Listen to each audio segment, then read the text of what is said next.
ఇరుకైన దారిలో వెలుగే లేని లోయలో ఒంటరిగా నడిచా, అలసిపోయి అడురేసా.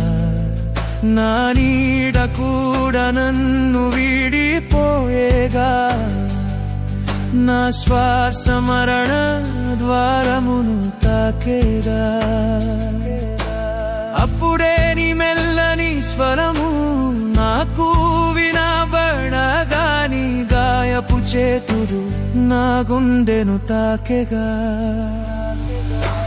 భయపడకుము అని అన్నావు, చూపుతోనే ధైర్యమిచ్చావు. నా ప్రతి అణువులో నీవేగా. నాలోన నువ్వే, నా ఊపిరి నువ్వే, నా గుండె చప్పుడు లయవే నువ్వు యేసయ్యా. నాలోన నువ్వే, నా సర్వము నువ్వే, ఈ లోకపు హోరంతా దేశాంతి నీవయ్యా.